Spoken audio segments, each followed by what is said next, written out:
What's going on, everyone, and welcome to another edition of Kicking It with Crowder, guys. This is episode 106, so I am really excited to bring you this episode tonight. And this one is brought to you by F&M Cigars, guys. These are one of my sponsors, and as always, they gave me one of their cigars to sponsor tonight, and it is the Blanco Above and Beyond. So happy Veterans Day to everyone out there who has served, and this one has a special meaning down at F&M Cigars. They sell this one for anyone who has been a service member, not only in the military, but also police, firefighters, first responders. So this one, this cigar, made by the Blanco Above and Beyond cigar. You can get it down at F&M Cigars, guys. If you have a friend, you have a family member who has served, please go get them this cigar. All their proceeds go to help fight the lost of loved ones, lost of first responders. That's who all the proceeds go to for this great cigar. So F&M Cigars, guys, be sure to check them out downtown in Phoenix City, across the street from the 13th Street Bridge in Columbus, Georgia. So F&M Cigars. Guys, OBJ has picked the, drumroll, LA Rams. So Odell Beckham, of course, was picked by the New York Giants out of LSU in 2014, then was traded to the Cleveland Browns. Was traded to the Cleveland Browns 3 years ago. Just didn't work out. Cleveland Browns are a better football team with him off the football field, and he was just becoming a distraction. Of course, his dad made the Instagram post that pretty much got him released from the Cleveland Browns, and he just hasn't been putting up OBJ type numbers the last few years. But I think the guy still can be a down the field threat, especially for a team who already has a guy like Cooper Kupp and Robert Woods who can run some of these intermediate routes. They need a guy who can stretch the football down the field. Of course, releasing Deshaun Jackson a few weeks ago, OBJ steps right in and really helps out Van Jefferson and Cooper Kupp, Robert Woods. Those three are going to be elevated with OBJ now on the team. Tyler Higbee, of course. Then you have Matt Stafford. I mean, this offense is going to be clicking on all cylinders. Also have Sony Michel and Darrell Henderson at running back. So this team is full go. They're 7-2 heading into this next week. So I'm excited to see what the Rams are able to do now that they have OBJ. They've acquired Ramsey, Stafford, Von Miller, and now OBJ in the past year. So the LA Rams, they don't have any draft picks for the next couple of years, but they are all in this year on trying to win a Super Bowl. They got to the Super Bowl a few years ago, everyone remembers, but now they are trying to bust down the door and win a Super Bowl. So Sean McVay, of course, their head coach. Turn this fan on a little bit. Their head coach was, of course, a quarterback at Marist High School, then went on and played some of his college football at Miami of Ohio, and has been one of the youngest head coaches in the National Football League the last 4 or 5 years. Some other big news coming out of the NFL today. What's up, Bryce? You had Cam Newton. Cam Newton, yes, Auburn. The Auburn Heisman-winning national champion quarterback at Auburn, Cam Newton, has signed a 1-year deal basically for the rest of the season. $4.5 million guaranteed to go ahead and sign with the Carolina Panthers for the rest of the season. Can be a $10 million deal if he hits some incentives. So, Sam Darnold now out 4 to 6 weeks. And their quarterback now is P.J. Walker. Walker has started 2 games in the NFL. Matt Rule, Matt Rule was his coach in college at Temple. Of course, he was in the XFL this past year. I'm not sure if Cam Newton won't be starting very, very soon. I think this week he probably won't, but I would say next week, if Cam Newton's healthy, he's ready to go, he's going to be the starter. So we'll see what happens. We'll see if he still has anything left in the tank, Kyle. And I think it's not a bad move. I mean, I think Sam Darnold getting hurt doesn't help, and then P.J. Walker with the inexperience, and then with Cam Newton out there, with Cam Newton out there. I think that he's able to. At least give them a quarterback who has a lot of experience, won the MVP in 2015. Yes, he's not the same quarterback he once was. Kyle, I definitely agree with you on that one. But I feel still like he's a top 25 quarterback in the league, maybe, and gives the Carolina Panthers a better chance to win than PJ Walker. So we'll see what happens. But Cam Newton is back in the NFL and signs with the Carolina Panthers with Sam Darnold now out 4 to 6 weeks. And then the AFC, we're halfway through the season, guys. So we're going to have the NFC and the AFC, the playoff kind of predictions right now. And in the NFC, I want to go ahead and say you have the top 5 teams in the NFC. You have the Cardinals, you have the Packers, you have the Rams, you have then you have the Saints, you have the Falcons, then you have and there's some really, really good teams, and then you have the Dallas Cowboys and the Tampa Bay Buccaneers. So you have you're log jammed up at the top with those top 5 teams with the Cowboys, the Bucks, the Rams, the Packers, and the Cardinals, and then you have the Saints and Falcons sitting right there at the 6 and 7 wild card spot. And the Falcons did just go into New Orleans and beat the Saints. That was a big win for Arthur Smith, for Matt Ryan. Both those guys, that was big going in there and getting that victory. And right now, halfway through the season, you're sitting at 4-4. Cordell Patterson has been a just revelation for your offense. You're doing this without Calvin Ridley, who's dealing with some mental health stuff off the field. Has missed the last 3 games for the Atlanta Falcons. So they're doing this without Calvin Ridley on the football field. Kyle Pitts is kind of turning into a nice young tight end that you can work with, and then the defense is playing better for the Atlanta Falcons. So Atlanta Falcons sitting at 4-4.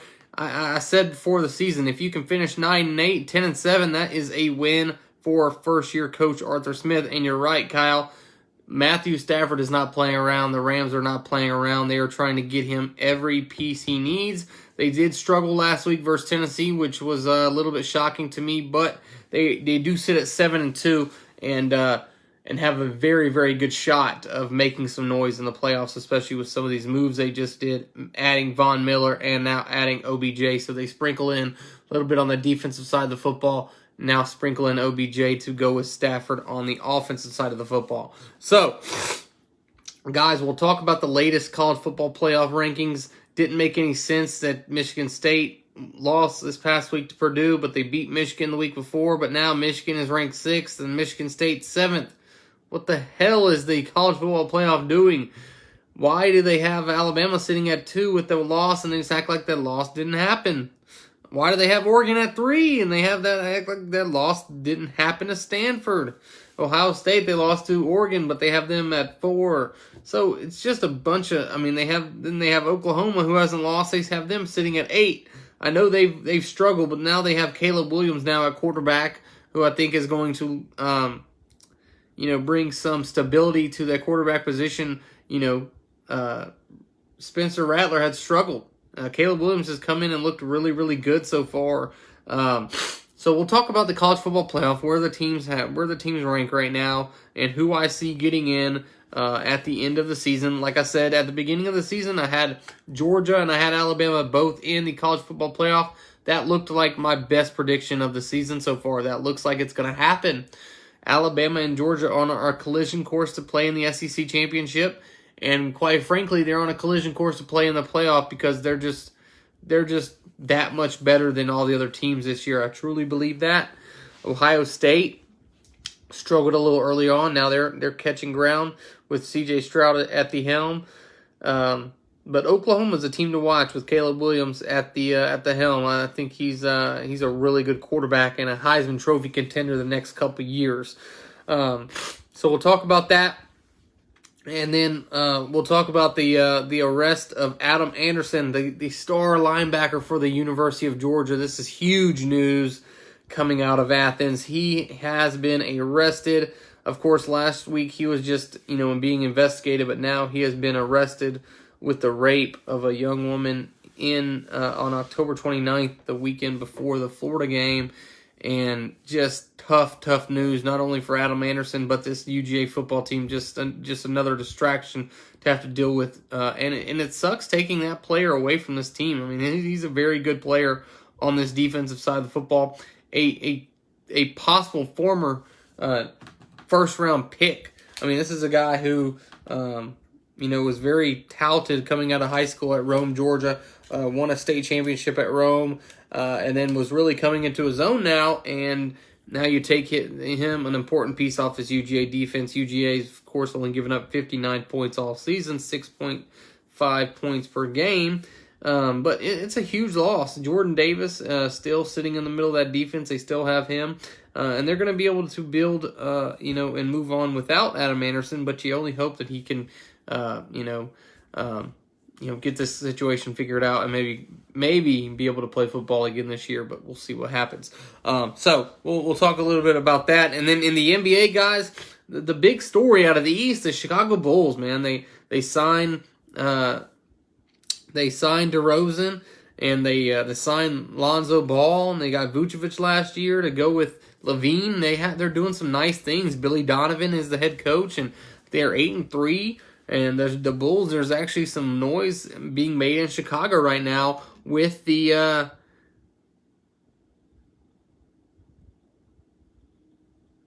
don't know. That is crazy what happened. I haven't read the details, so I'm not gonna talk about it too much, but just sucks what happened. And yes, if it didn't happen, I mean, you have to wonder if he's ever going to play football again. But at the end of the day, you just have to hope that maybe something will come out, and at the end of the day, we'll see what happens, Kyle. But yeah, definitely tough news coming out of Athens, and just kind of dumb mistakes, man. These players, man, they're held on a higher pedestal, and they got to be held accountable for their actions. And I'm hoping that something comes out and it's not as serious as it looks. But right now, Adam Anderson is charged with rape, and it's very, very serious. So the Bulls and Warriors. The Warriors, guys, are 10-1 out of the West right now. They are doing this without Klay Thompson at the helm. Klay Thompson, of course, recovering from the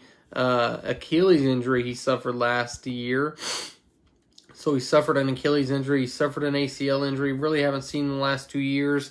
And I want to see what Klay Thompson, this Warriors team, looks like, because I think they could really compete with the Lakers out west and possibly come out of the West if Klay Thompson comes back fully healthy. So we'll see what happens there.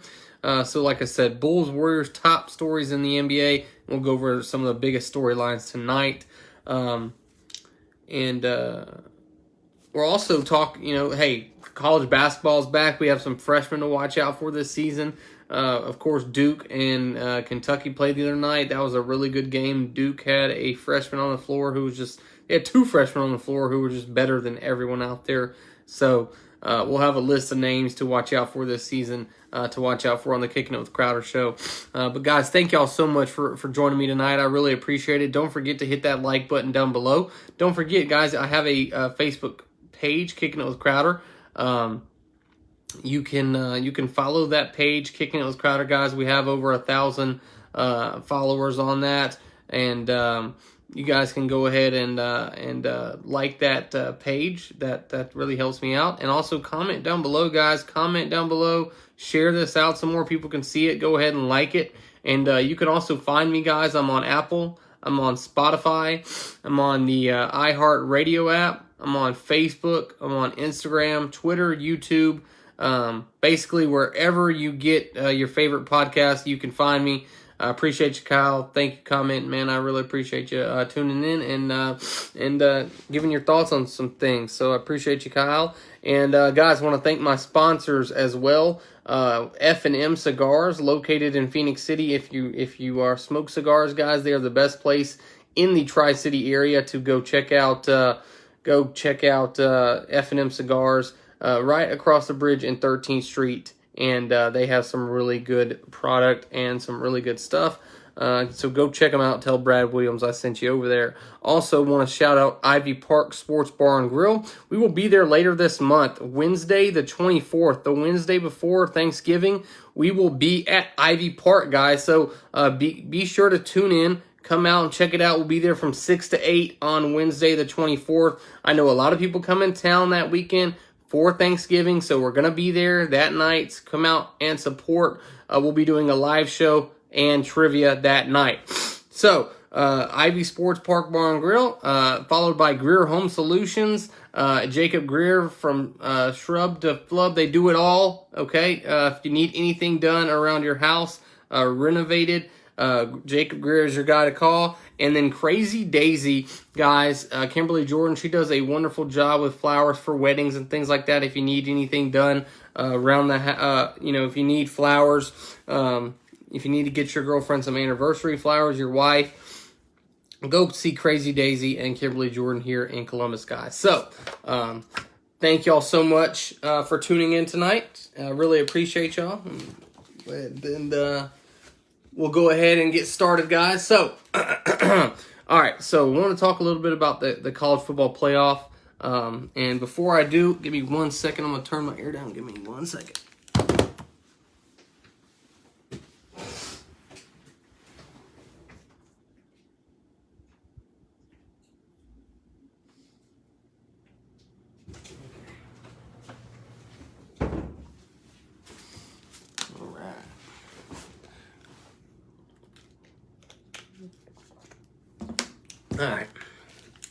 All right, guys. So, and then tonight, I also forgot to talk about, so right now we have the Miami Dolphins and the Baltimore Ravens going on right now. And the Baltimore Ravens, guys, I had them at minus 8.5 tonight. So, I just like the Ravens to kind of pull away in the second half. Yes, it is 3-0 right now. Justin Tucker made a field goal and then missed a 48-yard field goal. Don't see Justin Tucker missing field goals very often, but he did miss.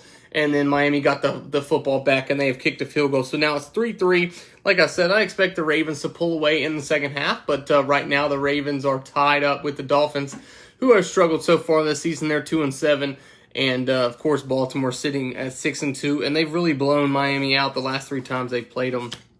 Lamar Jackson, of course, being from Broward County. So that's what's going on in the NFL right now. And then in the college football, you had Kenny Pickett and Pittsburgh taking on Carolina tonight. Pittsburgh was minus 6.5, 7-point favorites. They were winning at halftime, 23-7. And Kenny Pickett, the fifth-year senior from Pitt, has really turned it on this season. He is like 29 touchdowns, 3 interceptions. He's a 23-year-old. He'll be a 24-year-old rookie in the NFL. Expect him to go mid to late first round. A lot of pro comps to maybe Matt Ryan. Seeing some other pro comps out there, but Matt Ryan is a name that gets tossed out there a lot with Kenny Pickett, a guy who really used that extra COVID year to improve his draft stock. So it would have been like a 5th rounder last year. Is going to come back, probably be a late first round, early second round guy. Yeah, so that's the draft process right now. You have Malik Willis, Sam Howell, Desmond Ridder. You have some guys still competing at the end of the season. JT Daniels was a guy I thought could really improve on his draft stock this year, but really hasn't. Spencer Rattler was a guy that really thought could make some strides this year. Has not. DJ Ukulele has not. So it's just been a weird year for the quarterback. And Kenny Pickett has really played well and could be the very first signal caller called off the board in 2022. But moving on to the college football playoff, guys. I talked a little bit about it earlier. UGA and Bama up at the top. What's up, Bradley? Thanks for watching, brother. Always appreciate you sharing and liking my stuff. So thank you so much, man. I really appreciate you. So we got UGA, Bama up at the top. And then here's where it gets interesting, because you got 1 loss Oregon at 3, 1 loss Ohio State at 4, right in front of Cincinnati. Thank you, man. Thank you. I appreciate you. All right, so we got Oregon at 1, and we got Oregon at 3, Ohio State at 4. So those are the 2 1-loss teams. Then you got Cincinnati coming in at number 5. And, to me, I don't think the College Football Committee is giving Cincinnati enough on the Notre Dame win. Going into South Bend and winning, that's a lot to me. Going in and beating Indiana, a Big Ten team on the road, that means something to me. Yes, the last few weeks versus Navy, South Florida, and all these teams, they haven't looked as good. But let's just say What's up, Johnny? Let's just say that these teams aren't. It's harder to get up for these games when you know you're just more talented than these opponents, and it's harder to go out there and play these games. So sometimes it's harder to get up for, if you're playing a team like Navy, or a team who's just not as good as Cincinnati, and it's hard to get up for those type games. But when you saw when they played Notre Dame, this team can play with anyone in the country, not named Bama or UGA. I mean, I really think that Cincinnati can hang with anyone in the country, but can they beat Georgia? Yeah, probably not. Not a lot of teams can. But you look at Cincinnati. I had Cincinnati in at number 4 in my initial poll. I had Michigan State at 3. They've already lost. I had Bama and UGA, so I had 3 out of the 4 correct. I did not have Ohio State in there. Ohio State is in there now at number 4. Cincinnati 5, Michigan 6, Michigan State at 7. Even though Michigan State beat Michigan the week before, Michigan State loses Purdue, and now they're behind Michigan. It doesn't make much sense there. Then you have Oklahoma at 8, undefeated Big 12 team, sitting at number 8 this late in the season with some one-loss teams in front. So we'll see what happens there. Notre Dame at 9, and Oklahoma State rounding out the top 10. So Oklahoma State, Oklahoma, they will play at some point this season. You have Texas A&M sitting at number 11. They had that big win over Auburn last week, and then now they play Ole Miss this week in the Grove. So we'll see what happens there. Baylor is at number 13. So Baylor has to play Oklahoma this week. So we'll see what happens. We'll see what happens in that matchup. All right, so you have a one-loss BYU team at 14. Ole Miss has lost 2 games at 15. NC State lost 2 games at 16. Auburn 17. Wisconsin 18. Purdue 19 plays Ohio State this weekend. Purdue plus 21 points. That's a team to me to watch out for this weekend. So we'll see what happens. And then University of Texas San Antonio, guys, is sitting undefeated at number 23. So, at the end of the day, like I said, it's just tough for me to see anyone besides UGA or Bama winning it this year. I said at the beginning of the year I had UGA as my national champion. I just think they're the best team. I just think with what Kirby's done in the recruiting, he's just built a powerhouse full of 4 and 5 stars. And, he's built a great atmosphere. Guys want to come play there. Guys want to, wear the G on their helmet. And at the end of the day, I just think that Georgia's in a very good position, not only now, but moving forward in the next few years with the facilities they put on, the coaching staff they have, Kirby Smart. I'm telling you, this Georgia program is going nowhere, and they're going to be good for the next 5 to 7 years. I mean, I truly believe that. They've been good the last 5 years. 17, they should have won it all. 18 had the one bad loss to South Carolina. Then 19, they lose to LSU. And then last year, of course, ever since they lost to Florida, they haven't lost since. So, and then you have Florida going in the wrong direction, but you got UGA team, improving. So, Duke, shut up. My dog's in there going crazy. It's raining outside. I'd have him out, but give me 1 second. I'm gonna go. Dude. Hey.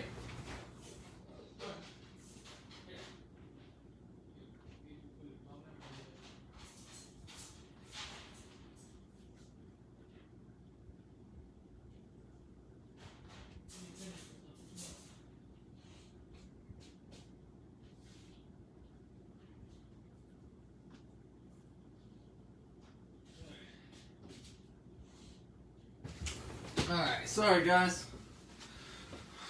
Alright, my dog was going crazy. What's up, Taylor? Duke was going wild real quick, so I had to give him some food real quick, calm him down. Alright, so like I said, UGA, Bama, they're just on a collision course at this point to play in the SEC championship, but we'll see what happens. What's up, Jordan? So this weekend we have some really notable matchups going on.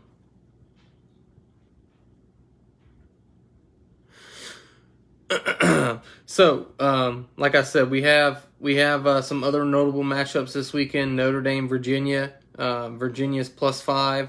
NC State, Wake. Wake is +2. Baylor, Oklahoma. Like I said, Oklahoma is -5 in that matchup. That's going to be a really good close game to me. Auburn, Mississippi State, FSU, Miami. I mean, just sucks that this FSU Miami game can't be more than what it is right now. Two teams struggling, and then Florida struggling as well. I mean, you just have this game just is it just does not mean much right now, and it sucks because these FSU Miami games used to mean so much, and I truly believe that college football is better when FSU and Miami and Florida are all good. I just truly believe that. Texas A&M plays Ole Miss this weekend, which really could, have a say in how the SEC is played out. Of course, if Alabama wins out, they're going to get into the SEC championship. But if they stumble, then maybe another team like Texas A&M or Ole Miss could get in. And then you have Arkansas, LSU. And I just have one thing to say as far as LSU is concerned. They're playing for Ed Orgeron still, which is, you can't really say the same for some teams out there who, let's just say Florida, who got their teeth kicked in last week by a South Carolina team who hasn't been very good. You got LSU out there fighting and competing and playing a close game versus Alabama, and you got a team out there like Florida who just quit on their coach, quit on their team, quit on their program, and they lose by 20-something to South Carolina. Ooh, that's a bad loss if I've ever seen one this year. That's a bad loss. That's a bad loss right there. So we'll see if Florida can recover, but I mean, they've lost 5 games already.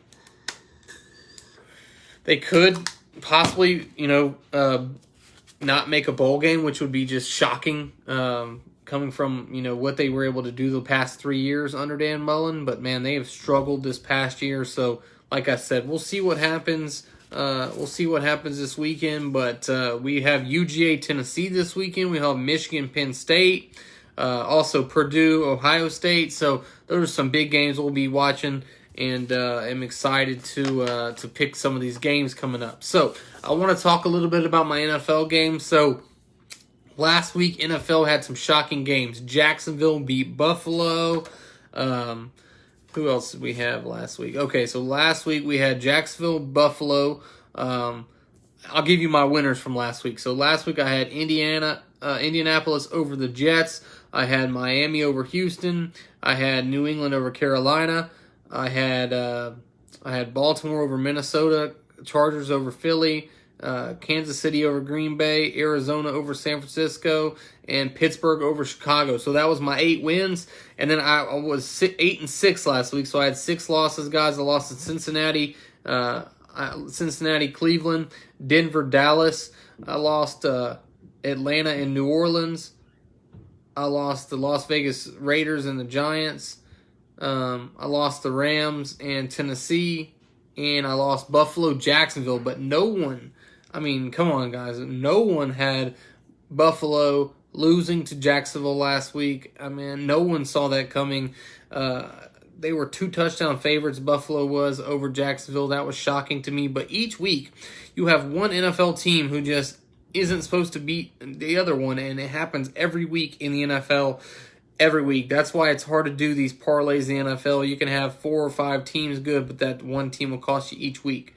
So this week coming in, so I'm 85-49 on the year picking games. 8-6 last week. But I want to pick my games real quick, guys. So I have Baltimore over Miami. I also like Baltimore against the spread over Miami tonight as well. But this is just straight up. I like Baltimore over Miami. I like Atlanta over Dallas in my upset of the week. Atlanta is 9-point underdogs next week, or this Sunday versus Dallas. I like Atlanta straight up to win the game over Dallas, 31-30. I'll take Tennessee over New Orleans. I'll take the Colts over the Jaguars. I'll take New England over Cleveland. I'll take Buffalo over the Jets. I'll take Pittsburgh over Detroit. Detroit's still looking for their first win. I'll take Tampa Bay over Washington, the Washington football team. Arizona over a depleted Carolina team right now. The Chargers over Minnesota, who just cannot win a close ball game. They've lost like 3 or 4 really, really close games at the buzzer. I got Denver over a Philly team that's just not very good. Green Bay over Seattle. Russell Wilson may be coming back. Kansas City over Las Vegas on Sunday Night Football. And I have the Rams over San Francisco on Monday night. So that's how I see the games playing out this weekend. One more time, guys. I have Baltimore, Atlanta, Tennessee, Indianapolis, New England, Buffalo, Pittsburgh, Tampa Bay, Arizona, Chargers, Denver, Green Bay, Kansas City, and LA Rams. What's up, CK? Go ahead and take some notes, man. Let's get these victories this weekend. Who do you like? Any of those games you don't like? You don't agree with me? And man, the Cleveland Browns just went into the game you were at last weekend in Cincinnati and just beat down on Cincinnati. Collins, what happened, man? But that's how I am right now. I'm 85-49 on the year, 63%. Yeah, I mean, they're not looking good right now. I need them to win the game. Not only win, I did put some money on them tonight. They were like 9-point favorites. I got it down to like 7. So I just need them to win by like a touchdown. So we'll see what happens.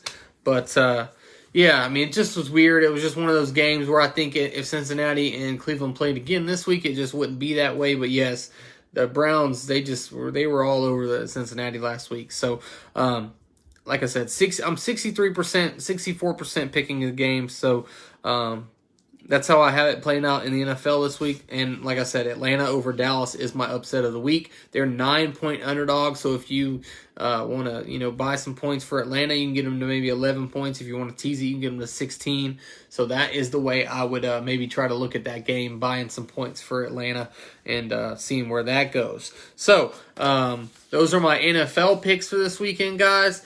And thanks, CK. 63, 64%, something like that. Like I said, 85-49. So I'm 85 out of 113. So hey, let's do it. But that's against the spread too. That's straight up. Those are my straight up NFL picks. Now, my against the spread locks, guys. I am 30. I'm sorry. What am I?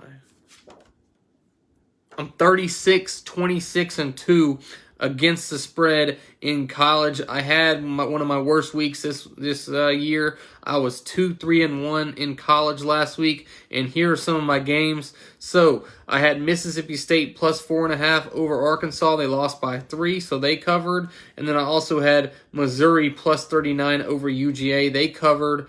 They lost by like 37, 34, something like that. So Missouri covered for me, and Mississippi State covered for me.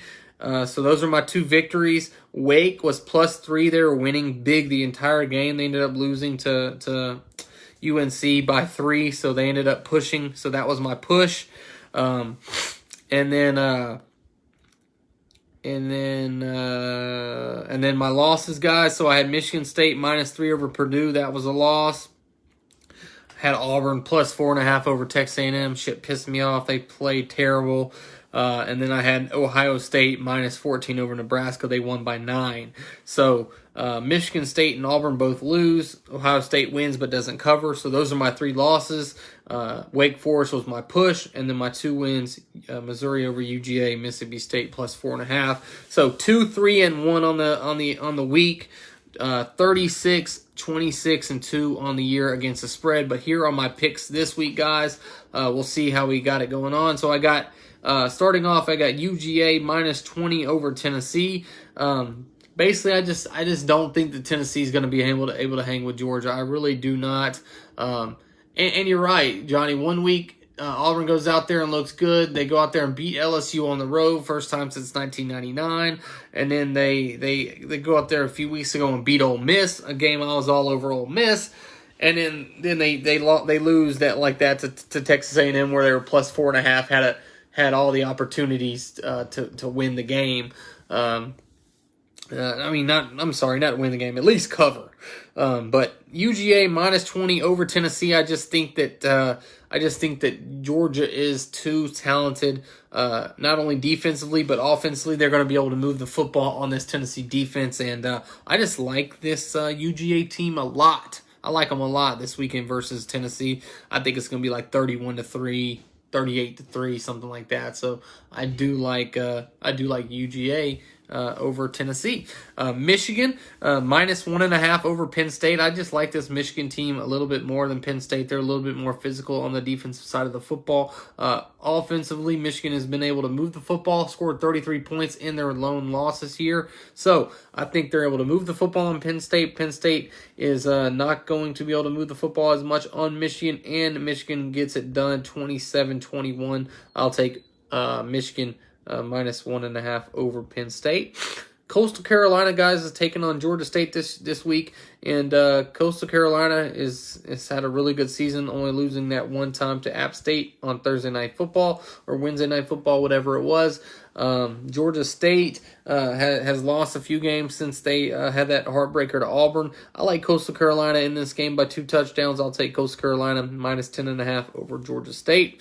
Purdue, guys, plus 21 over Ohio State. They've already upset a couple teams. They did lose on the road to Wisconsin a few weeks ago, but Purdue has looked good. They're 6-3. I'll take Purdue plus 21. I do like Ohio State in the game. C.J. Stroud has looked really good the last few weeks, but I'll take Purdue plus 21 over Ohio State. And then Air Force, guys, who comes in at 6-3, they're taking on a 3-6 Colorado State team. Of course, this is the battle of Colorado Springs out there in Colorado State versus Air Force. I'll take Air Force in this game, guys, minus 2.5 over Colorado State. So if you're paying attention each week, guys, like I said, I am 26 and 2 heading into this week. Here are my picks, guys. I got UGA minus 20 over Tennessee. Got Michigan minus 1.5 over Penn State. Got Coastal Carolina minus 10.5 over Georgia State. Have Purdue plus 21 over Ohio State, and Air Force minus 2.5 over Colorado State, guys. So thank you all so much for joining me tonight. I really appreciate you guys, your support each and every week. Thanks, Johnny. Thanks, Collins, for tuning in. I really appreciate you guys. Hey, tell some of my picks this weekend, guys. Let's see how we do. Let's have a 5-0 weekend to improve that, not only the NFL record, but my picks against the spread, guys. And you can find me each week on Wednesday or Thursday night, Kicking It with Crowder, guys. And like I said, the weekend of Thanksgiving, I'm going to be at the Ivy Sports Park Bar and Grill. We're going to be there that Wednesday night from 6 to 8 o'clock. We'll be doing my live show plus the trivia. So trivia, guys, November 24th, that Wednesday at Ivy Park. Be sure to tell everyone, and be sure to we'll be putting out the edited version of this later on, guys. So be sure to share that out and like that. And I really appreciate you guys tuning in each and every week. And as always, Kicking It with Crowder. I'm out. Let's go.